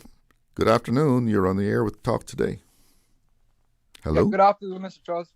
Yes? Yes. I don't know if you want a specific subject today. It's open mic. Open mic. All right, that's good. Well, I've been seeing some stuff on social media where they have children, I'd say younger people that are having fun on the road and on their bicycles. Not to be anyone that like to spoil anybody's enjoyment, but I believe that when it comes into our children and road safety, it's our duty to tell them how they should be using the roads, because obviously you can only trust them to be on the road responsibly by themselves and trust that they know how to. But you see some of them, they're just so daring, I'd like to call it, because I was once one like that. That's part of being young, right? Yeah, adventurous and thing, like what they would talk about, the buck toes and stuff. We, as Caymanians, have a community that I know is very trusting, where even the children feel comfortable amongst the people and trust that they take their life in their best interest. But we have some people in the community that are not of that class of people, that are not one of us. And I think that, you know, one of the most important things when I was growing up in school was after school activities, mainly after school activities, because after a long day of learning and stuff, you want to have a little free time and play. I don't think any child should be hindered from playing. Of course not. Yeah, because that's the way how they learn. And one thing that I remember growing up with was skateboarding, and that was a big passion of mine. Skateboarding, I used to love it. Can be dangerous. And I had a group, and I had a group of friends that were also into skateboarding. A majority of my friends were skateboarders and BMX riders and stuff like this. And I used to go on trips to California a lot to visit my dad and my family up there. And to be honest, California has put the right approach to their children, their younger people. And one thing I remember about California as a youth was the memorial parks that they had in the state. They had memorial parks all around the place, and those memorial parks were there directed to the community to use, have fun. The children could bring their skateboards. There's a platform for the younger people, not even younger people only, but the people in general that like to skateboard and rollerblades and stuff. They had a platform for them with the staircases and all those stuff that they could do their little obstacles on. And we've lost that here in Cayman, where now they're resorting onto the streets. And the skate park is closed, right? Yeah, well, from what I remember hearing, it is closed.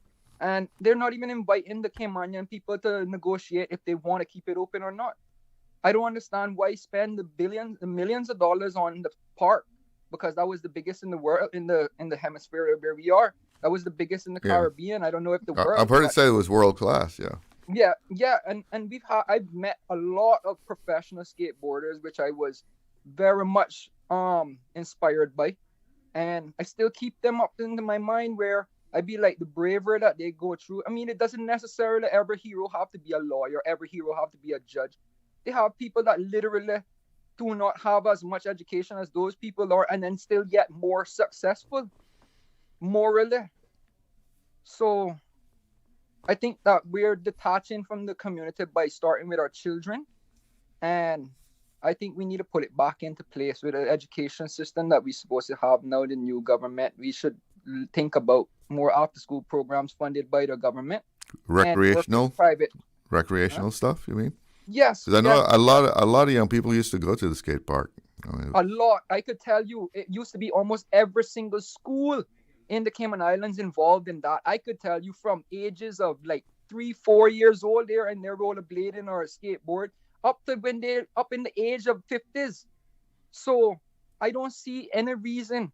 And Mr. Steve Myers, police officer Steve Myers, was a great help to a lot of us. Yeah, in there. Definitely. And it, to me, it's sad to see that now we've taken away that important important thing that we had as children, and applying it now where the adults are.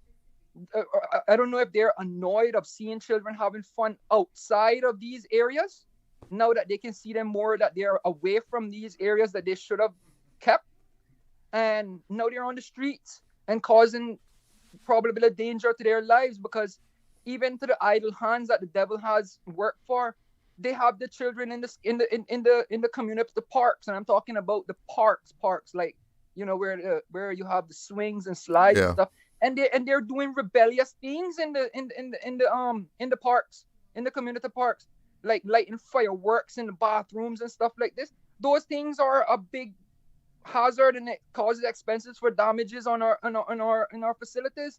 And these are young children that, what, you're gonna call them criminals? You know? No, they're just young children with very bad judgment, And that's Right. that's what happens when you're young. You don't have the experience to know what could happen. Yeah, and I made a post on my Facebook because I love making posts every now and then, right?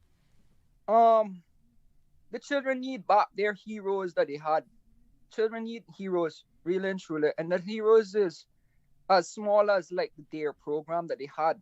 A lot of people might say that, oh, the DARE program wasn't no use because see the children still doing these things now. That's when they're getting older. When they've grown up, you can't tell an adult what they can and cannot do. But when they're children, at least keep them from doing them things. It's up to the adult to have responsibility of themselves. But when they're a child, you have to keep them close, at least as close as possible. And You have to guide them. You have to guide young people. Yes, and I've learned a lot through the DARE program, the DARE, that one with the police service. Yeah, what was that again? That was drug abuse and something substance, and I can't remember what. Yeah. I can't remember what it was what it really meant, but I could just remember this thing. So off the top of my head. That's no longer around.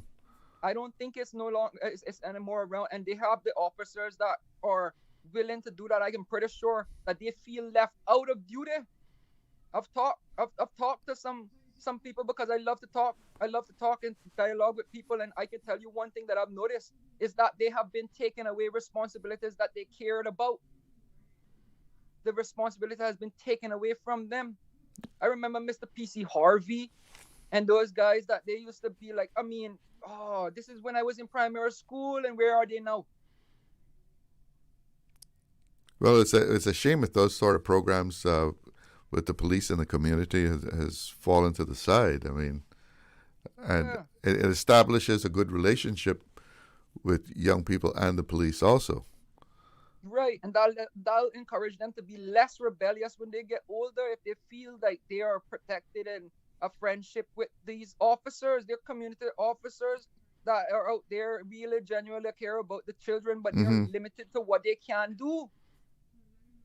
Yeah, because I know there are kids that grow up and the image of the police is that the police is after them or, somebody to fear rather than the police being a friend.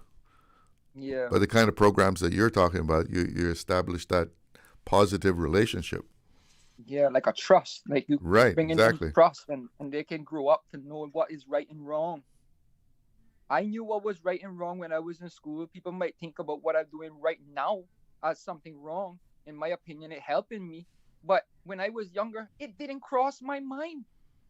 These things did not cross my mind because of with the guidance, stop not littering. I remember even the little character Krabby that was for advocating of keeping the streets clean with the garbage and all those stuff. Yeah. There are those things for the children, coloring books to teach them how to be interested in keeping the place clean and no littering and stuff.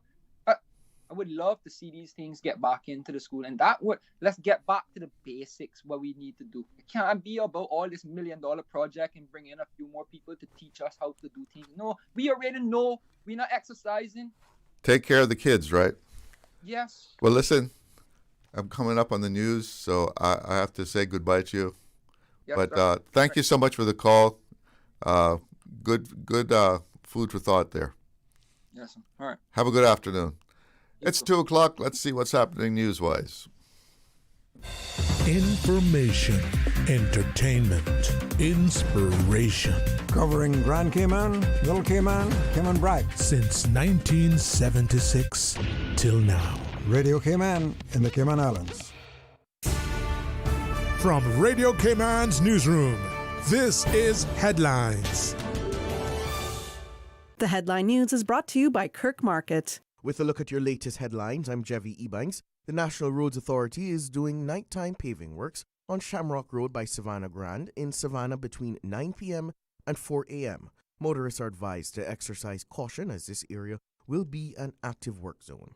The NRA reminds drivers to stay alert, adhere to posted speed limits, and to follow all signage in the work zone, including any temporary diversions that may be in effect. In regional news, Bahamas Prime Minister Philip Davis has urged Bahamians to reject political division, warning that partisanship weakens community and blinds people to each other's humanity. Speaking at the Bahamas Baptist Missionary and Educational Convention, he stressed that unity, kindness, and compassion must prevail over party loyalty. He called for cultural change to address pressing issues like violence and economic hardship, emphasizing the church's role in fostering reconciliation. Davis urged citizens to make daily choices to build stronger, more empathetic nations, reminding them that healing and progress come not from politics alone, but from collective effort and love. The New York Immigration Coalition warns that the U.S. government's decision to freeze new student visa interviews could severely impact Caribbean and other international students. The Trump administration has directed embassies to temporarily halt scheduling while preparing to add social media screenings to the application process. NYIC President Murad Awawade calls the move reckless, arguing it could deny students access to education based on speech and identity. He stresses its impact on New York, home to thousands of international students, and urges protection of their rights and higher education institutions from political interference. That is your latest headlines. I'm Jevi Ebanks. www.radiocayman.gov.ky. Check out our social media pages: Facebook, YouTube, X, formerly Twitter, Radio Cayman Headline News.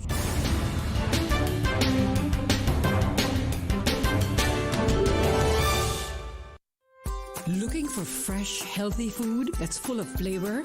Then you've got to visit Kirk Market. Our dishes are made with fresh, high-quality ingredients. Enjoy vibrant mixed greens or satisfying pasta salads. Or try one of our delicious grill options like blackened chicken, spicy beef steak, or grilled salmon. Looking for something light and flavorful? We've got sushi rolls and poke bowls prepared daily. And don't forget to explore a hot bar or Billy Fresh salad at the salad bar. Stop by Kirk Market today for breakfast, lunch, or dinner and taste the difference. Eat well, live well with Kirk Market.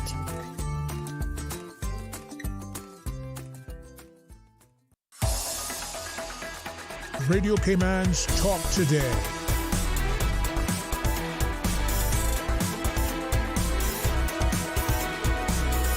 What is on your mind, Cayman? Welcome back. And you're listening to Talk Today. And you heard it right there in the news. The U.S. has ordered its embassies to hit the pause button on setting up interviews for students who are seeking student visas to go to school in the U.S. Apparently, if you already have an interview booked, you're good to go and have your interview. But if, say, you were just about to try and make an appointment to have one, you're not going to get that right away. So I'm sure that's going to put a kink in a lot of plans for people who are trying to get a student visa to attend school in the U.S. We have someone on the line. Good afternoon. You're on the air with Talk Today. Hello? Hello, you're on the air. Can you hear me? Yes, I can hear you. Yeah. Go ahead. I just had to call back. I'm not here to disrespect anyone on Radio Cayman, and I know you all have breaks and all that kind of stuff. Please don't misunderstand me. But does Radio Cayman has a policy there that when you talk about certain things, it's sort of like, I could be wrong, like it doesn't want to be heard or it can't be discussed, or it's like it's a private situation. It's not to be on air. Do you have anything in that policy? Let me tell you how it works, okay? We have commercial breaks scheduled throughout the show. I'm not talking about a commercial, sir. Well, what other breaks? I'm just saying I know you all have breaks. Nothing wrong with the breaks, but I'm trying to find out. When you talk about certain things on Radio Cayman, there is some sort of pause or nothing is being addressed to it. It's like it's not supposed to be discussed on air. That's what I'm trying to ask you. Is certain things not allowed to be discussed on Radio Cayman? Do you all have a policy that you cannot discuss in everything on Radio Cayman? Well, for example, you're not going to talk about a case that is in court. You can't talk about that. Okay? Well, I don't talk about a case in court. That's one thing I don't believe in. I'm talking about. Well, you wanted an example. You wanted if there's a policy. So that's one thing that you wouldn't do. Okay. Okay. Otherwise, it's people are free to express themselves as long as they're not going to slander someone, or Yes, I understand all of that. Yeah. I understand all of that. But I'm not just talking about your show. Numbers of shows on Radio Cayman from time to time. Certain things you can call on there and you can brawl on it till Jesus come, and other things you come on there that you have heard on the news or read in the papers. It's like we don't condone certain things like that on our radio station. Some people can call and express themselves to the max, and other people can't on certain things. That's why I'm just asking, but you're telling me what you're telling me. You understand? So I was talking about this individual who's already had his case. He already gone to Northward. And I'm looking... Well, this is the work permit? The work permit person? Yes, sir, the work permit holder. This is what got me upset, sir, to the fact that we here in Cayman is in so much dying of need of help here and there. And here we are making people from overseas believe that Cayman is the healing island. Cayman is the caring island. Cayman will take care of you regardless of what. But yet when it comes to the Caymanians, we got to go through all kind of hoops and loops to get an answer or to get a loaf of bread and so forth. So what I am saying is we got mental health people on this island. And I talk about mental health. I have a strong belief that something needs to be done with that when it comes to taking a driver's test license. A person who is going to get a driver's license should have to go and do a mental check before they give them a driver's license. And that is not racist, and that is not being disrespect to no one, because we all get sick at some point in time, because a lot of people out here should not be behind car wheels with the stupidness that they are doing, and we can't get no proper law in place to protect us, that we are so innocent and killing us innocently. And well, I mean, we have the driving test, which is pretty comprehensive. I mean, if you go out and you pass that test, how are you going to deny someone a driver's license? Mr. Glidden, it's an evaluation should be done. If it's my son, my daughter, my grandmother, me, or whoever, we need to do some sort of proper checking on people that come into this island, and even our people, to make sure that they're in good health, to still be on the road driving. And there's nothing wrong with that. We are too laid back. I mean, look at me on the school bus. Practically every day somebody's over driving my exit when my child is on the second step to get off the bus. And nothing is being done about it. All you can hear, get the license plate number. Who in the world got time to look for a license plate number and a color car when you're trying to get your child safe across the street? We're too lenient, man. We are too lenient.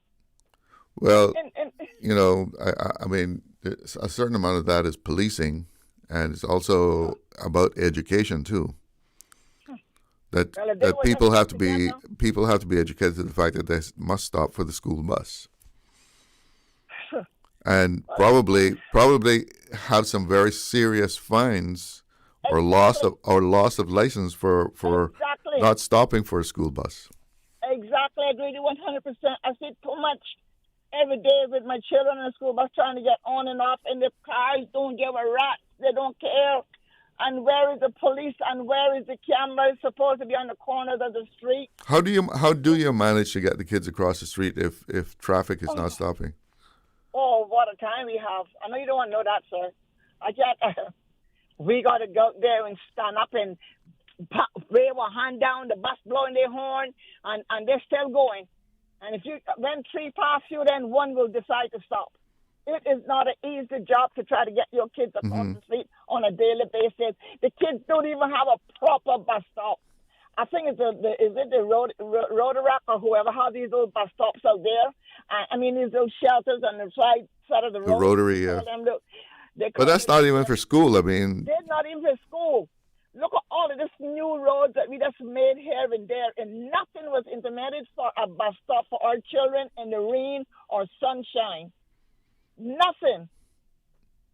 I don't know. We got to stop make believe that we can take care of the rest of the world, and we can't even take care of our own. And if we take our children and use them on the platform every 4 years, that needs to be stopped. You see what Trump trying to do to the rest of to his part of the world there? I hope we don't think here in Cayman that we got to sit here comfortable too. Things is coming, but we got to stop make believe that we can fix everybody's problem except the people of this island. Cayman is gone, and all we want to do is do what the rest of the world doing, and we got nowhere to run but run on water. Well, tell me something. You can't even swim.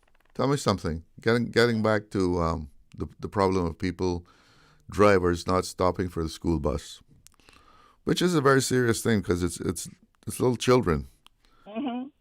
Do you know of anyone being prosecuted because they don't stop? I have never heard, Mr. Glidden. A couple of years ago, I took so I know over good 12 sheets of paper to the license department here by Hussein gas station. And when I went back and looked on the papers, majority of those same license plate numbers came back up on another sheet of paper. So you had taken license plate numbers? And reporting that to the police department. And you know what the officer can tell me? If I can go to court and swear that I saw this particular car on the road that time of day, I'm like, excuse me? Well, you see, that's how the court works, though. I mean, somebody has to tell the judge, yes, I saw this car, and it did not stop. But, Mr. Glidden, if that is the case, that you got to go in there and got 12 sheets of paper front and back with license plate numbers on them, you got to go to court for the rest of your life to identify this car and this license plate number.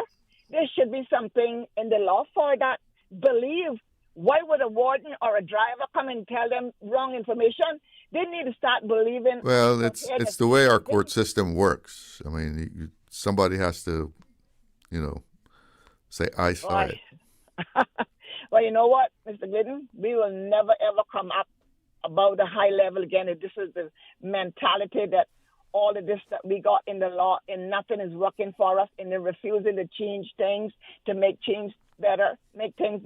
All you can hear about population, new hotel, new business, new this and new that, and don't even know what's going to happen in the next twinkle of an eye of this island that we call a Cayman Island that's surrounded by water and water only. It is a shame, but you know what? I just pray that God have mercy on us if anything ever happened to this Cayman Island. I thank you, and we talk later. Bye. Have a good afternoon. Bye-bye. Bye-bye. Yeah, I know that is a problem. Drivers just whizzing by a stopped school bus, lights are flashing, the stop sign is out on the side. The warden might be even outside on the street getting the kids off the bus, and drivers just going by. I mean, how irresponsible. But maybe a good education campaign would help the situation, where you try and impress on people the importance of stopping for a school bus, because that is dangerous. You've got small children to begin with. They can dart in any kind of direction. So you got to get people to stop and respect those flashing lights and respect the school bus, respect our kids, and keep them safe. So we've got about 15 minutes left in the show. If you want to join in, here's the time to do it now. Earlier in the show, I was talking with Simon Cawdery about an article that he wrote. And I want to revisit that. But first, let's take a break. Looking to transform your space? From custom homes to commercial spaces, we bring your vision to life with precision, quality, and elegance. At Mike's Builders, we make it happen. Mike's Builders turned my dream home into a reality. Their team is professional, efficient, and truly the best in the business. Good communication? Check. Cleanliness? check. Professionalism on point. You have to try Mike's Builders for yourself. Call us today at 923-0706. That's 923-0706. Mike's Builders. Let's build a beautiful world together.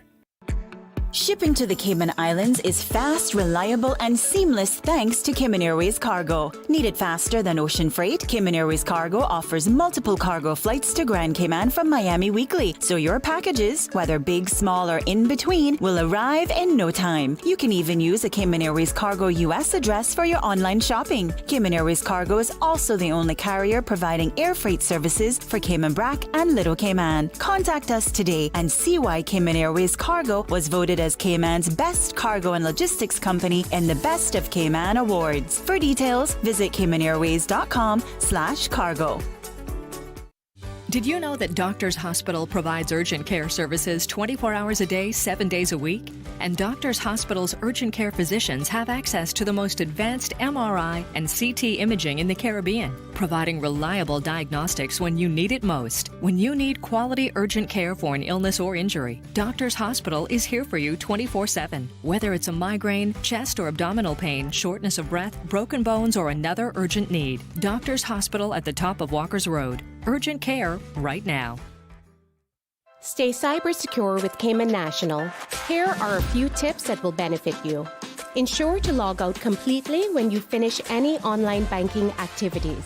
Be aware of phishing attempts and only click links from trusted sources that are sent from your device through emails and messages.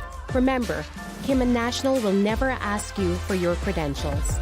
If you suspect a fraud attempt or that your account has been compromised, please immediately contact our customer support team at 949-8300.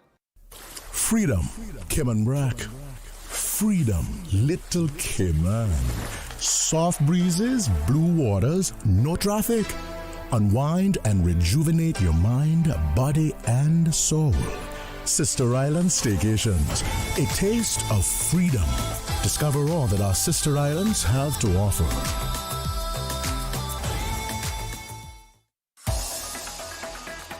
Radio Cayman's Talk Today.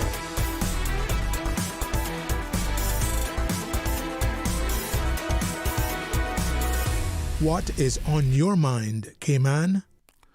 Welcome back to Talk Today. Coming down to the home stretch of the show here. We have someone on the line. Oops, lost that one. We dropped that call. Sorry about that. So I was saying we had been talking at the top of the show with Simon Cawdery. And one of the points that he had written about in his opinion piece for the Compass was a national insurance procurement where the government will tender for one single insurance provider, and that provider would insure everybody in the Cayman Islands. I like the idea because you have a whole bunch of health insurance companies competing to get a slice of a very small pie. And even for very small companies, it's difficult because if you go to certain companies and you say, if you have less than 10 people, they really don't provide a plan for people that, or for companies rather, they don't provide a plan for companies who have below a certain minimum. And so if we had one provider that provided health insurance for the whole Cayman Islands, that would relieve a lot of problems. First of all, you're probably going to get a better rate because you can negotiate. If you say, I need a program for 80,000 people, you put that out to bid, and you have certain qualifications that they have to meet, certain provisions that they have to cover in that program. And then people will be able to get a decent health insurance. As it stands now, to get anything that's going to be above, the SHIC plan, costs a bundle of money. And if you've got dependents, that's even a bigger bundle of money again. So we need to really reform the health insurance that is provided in the Cayman Islands. And we're not talking here about, a government-run program. Although we do have Seneco, so I don't know. Could Seneco do this? But you could tender it out to private companies, and they cover everybody in Cayman. This would also mean that if you go to work for someone, you just don't have to take whatever that employer gives you. Everybody has the same program. So, it's some companies, if you go to work for a big company, you get this really nice package. But if you're working for a very small company, you might just have to go with the SHIC program because that's what they offer. And we have someone on the line, so let's take that call. Hello. Good afternoon. How are you doing? All right, and you? Good. I was listening to Simon talk. Yeah. And I don't like the daylight saving time idea. I think he doesn't either, I know. I heard him. Okay. I heard him.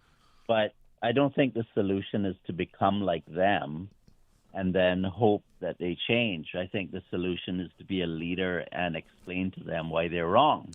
Okay. Why they should change it.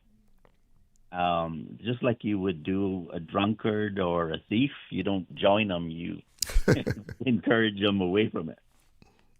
And in addition to that, the last time I looked at this issue, which was quite a while, when the time changes, the heart attacks increase by about 10%.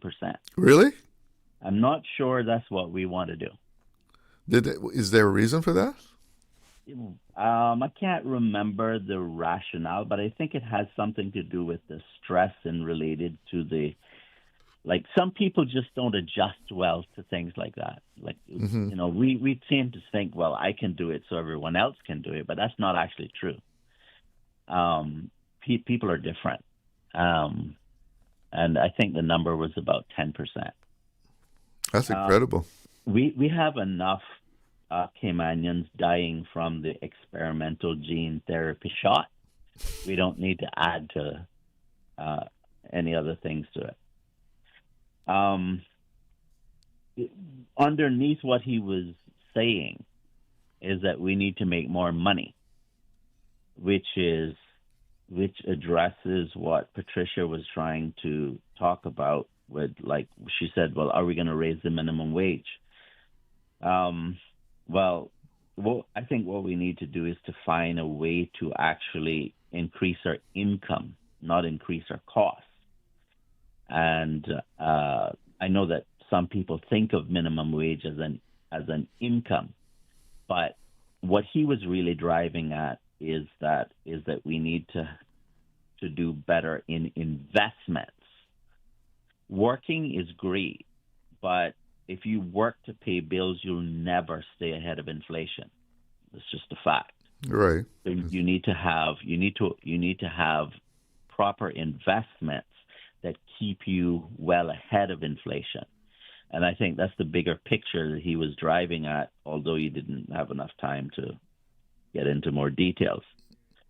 But on the thing about the private schools, he did say one thing that not sure I agree with it, which is he was basically saying was that there should be privately run schools, and then this for students that don't do well, perhaps government could have a facility for those. If they have a special learning disability or something. I don't agree with that. That's kind of what we're doing with health insurance at the moment, where You think that's a type of segregation kind of thing, or? yes, because what's happening is the private sector is taking the lucrative customers and handing the burdensome customers off to government. Call them uninsurable, right? Yes, yeah, that's that part of it. That I'm not saying that I'm against reform in school. We need reform because our kids are failing in many regards. So something needs to be done, but I just want to point out that I don't like that one aspect of what I understood him to be saying. So if you're going to go that route, you think they should take everybody? Oh, yeah. Because, see, this is what's happening with government right now. We look at government and we say that government schools are failing. But the truth of the matter is that in the private schools, they can take the ones that they wish to take. Exactly, because and a lot of them do it. They have the entrance exam. Right, and in the public school, the government can't refuse. So the government has to take the good, the bad, and the ugly. So when you compare those schools to the private schools, of course it makes the government school look worse. But and I'm not saying that the government school doesn't need some reform. It does. Yeah, but if you're going to take the cream of the crop, I mean, yeah, your scores are going to be automatically better. That's right. Because those students are probably going to thrive wherever you put them. You know, they're going to learn. Right. That's right. So I'll leave it there for now. All right. Well, thank you so much for the call. All right. Bye. Take care. Yeah, that's a point there. Even if you were to go to this sort of charter school system, which is what his idea kind of reminds me of, with the vouchers. People are given vouchers so that they can go to a specific school, and the government will cover the costs. But I think you have to make it so that everybody can go there. You know, you can't just say, oh, we'll take the best of what you got, and you'll have to handle the rest. That was a very good comparison with how the insurance works, that we'll take those that aren't sick too often, but if they have a chronic condition or they've had a serious illness before that, well, government, you're going to have to take care of that because that's a bit too much for us to handle. So, that's another big thing with our health insurance also. If you've had an pre-existing condition, that it can be very hard, if not impossible, to get decent health insurance. So a lot of things on the table that need to be looked at. The pensions, the whole, that has to be revamped, the whole way that it's set up, that a certain amount of money must at all times be in the stock market. So even if you have a very good fund manager that sees a disaster coming down the line, he can't pull out and avoid that disaster. We'll get to all of that at some other time. That's it for Talk Today for this afternoon. Thanks for making me a part of your afternoon. I'm Charles Glidden. Take care. Talk Today is brought to you by Subway, open 24 hours in Countryside, Anderson Square in Georgetown, and Centennial Towers in West Bay. And by the Ministry of District Administration. Explore your history, explore your land, explore your sister islands. And Cayman Airways. Call them on 949-2311 to book your nonstop flights to Los Angeles and Panama. And Doctors Hospital. Peace of mind is important when life happens. Doctors Hospital, always there for you. Call 949-6066. Talk Today is also brought to you by Mike's Builders. Call 923-0706. Mike Builders. They make it happen.